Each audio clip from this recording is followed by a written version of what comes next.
A person tests positive for COVID-19. What happens next? Public Health receives notifications about cases of COVID-19 from Public Health Lab. So if someone is going to get testing done for COVID-19, they go to a community assessment center. They might have seen their family physician. They might get testing in a variety of different settings.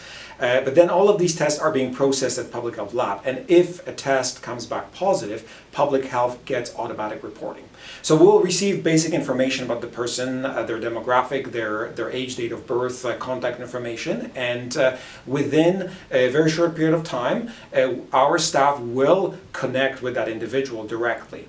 And the purpose of that connection, initial fast connection, is to make sure that this individual, first of all, is aware of their diagnosis, so they know that they need to self-isolate and that they do continue to self-isolate, but also who might have been in contact with them during the time where they might have been infectious, transmitting it to others. So that's what we call the period of communicability.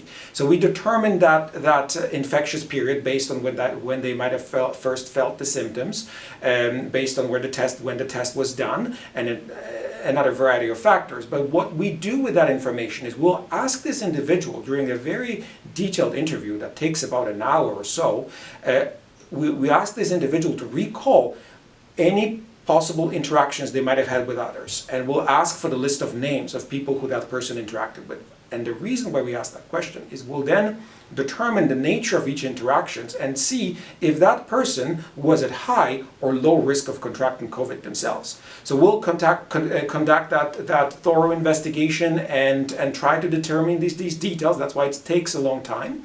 And then what we will do next is we'll reach out to those individuals and inform them of the fact that they might have been in contact of COVID-19.